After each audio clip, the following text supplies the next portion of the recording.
inkastoo weli ay sii muuqdaan raadkii iyo dhibaatadii uu ka tegey dabkii ka kacay suuqa waaheen ee bartamaha magaalada Hargeysa muddo haatan laga jooga 10 bilood oo ku beegan qiyaastii bishii Abriil ee sanadkii 2022 haddana waxa muuqata dhinaca kale rajo iftiimaysa taasoo yidiila cusub gelisay dadka guud ahaanba la socday duruufii ka dhashay dabkii suuqaasi ka kacay muuqaaladani waa dib u yagleelid iyo dhismayaal ishaadu marka ay qabato ay ku farxayso sababtoo ah haraagii iyo dambaskii halkan ee maaliyo mood wixii yaalay halkani uu muddo ka muuqanayay ayaa hadda durba isu bedelay muuqaal haykalkiisu dusha ka sii muuqdo oo ah sida uu eegaan doono suuqani marka uu dhismo qaar ka mid ah injineerada shirkadaha ku guuleystay dhismahan ayaa u sheegay barnaamijka qubanaha VOA tirada sekadaha naqshadii hore la soo dejiyay laga tixraacayo ee haatan dhismahoodu uu socdo dadka sakoodu waxay isugu jireen repairing blockyo repairina iyo blockyo dib u dhis loo bilaabayo from zero iska wax laga bilaabayo marka laba block mooyaan 22 kale hawshood waa socotaa waxaan rajaynayaa insha Allah sida ugu dhaqsaha badan leh inuu guud ahaan noo dhameystirmaan dadkii blockiska lahaa ee guryaha dadweynaha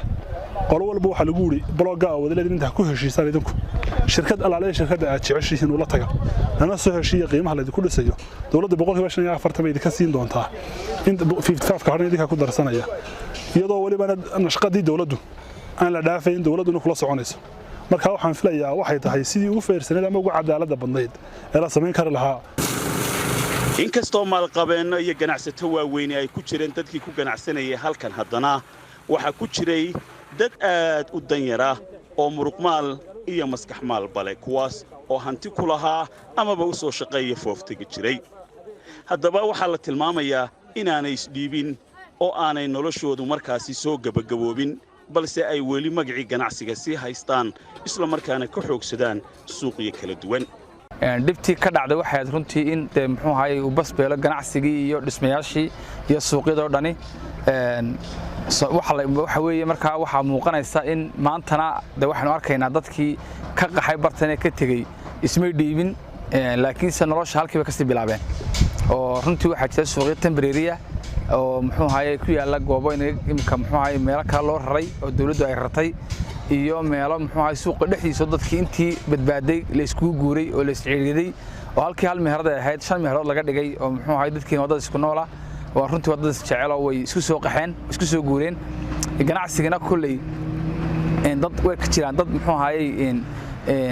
dawladda ka jooga qof kale oo wuxuu hayaba uu si wada astaantii ganacsinimo xubin ka mid ah guddida ganacsatada iyo culimada Somaliland suuqa waaheen ayaa si weyn ugu mahadnaqay dadkii khasaaruhu ka soo gaaray suuqan samirka ay muujiyeen iyo sida ay ugu adkaysteen duruufaha adag horta markii ugu horeysa dadkaas dad fiican bay ahaayeen masiibo ku dhacday way samreen waan xasuustaado kii la wareystaaba markay meeshu dambaska noqotay wuxuu lahaa inna lillahi wa inna ilayhi raaji'uun buu lahaa marka horta dadkaas samirkii ilaahay subxaanahu wa ta'ala wuu aqbalay waanay meeshii way soo kabatay waa aragtaano meel baloogyadii oo dhani gacanta lagu haya waa kuwa wada dhaqaaqay waxaana la rajaynayaa biidnillaahi subxaanahu wa ta'ala inay dhamaystirmaan dhawaaqii gubashada dabkani markuu dacalada dunida gaadhay shanta qaaradood ee adduunkaba waxa ka soo gurmaday dadka Soomaalida ah iyadoo shirkadaha waaweyn ee ganacsatada Soomaaliduna ilaa iyo dadka qurba joogga ah inay isu taageen inay gacan ka geystaan dadkii waxyeeladu soo gaadhay dadku inta badan waxay ka hadlaan waaheen market khasaaraha soo gaadhay anigu waxaan qabaa in magaalada oo dhani dhaawac soo gaadhay waayo baac mushtariga waaheen ka socday dhaqaalaha gobolkan iyo regionkan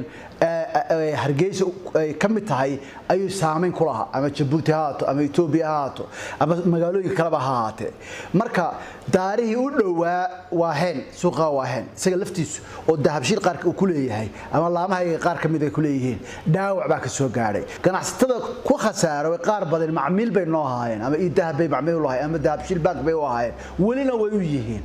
mar walba anaga waxaan naga markaa go'aanahayd wixii aad dadka ku caawin kartaa waa inay caawisan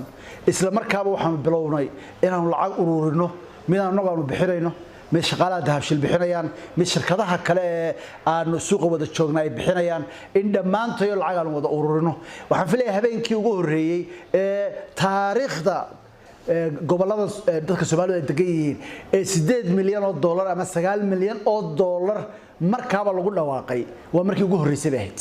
waxay muujinaysaa sida ay waaheen dadka u taabatay yar iyo weynba markii dambana way ka sii balaaratay dadkii qurbaha joogay wadanka magaalooyinka kala wada joogay dhammaantoodba deeq bay soo direen lacagta khidmadda free baan uga dhignay qof walba account buu ku shubay waxaas oo waxay muujinaysaa Soomaalidu meel ay joogaanba markay dhibaato soo gaadho inay ka midaysan yihiin inay is caawinayaan khadar maxamed cakulle barnaamijka qubanaha VOA Hargeysa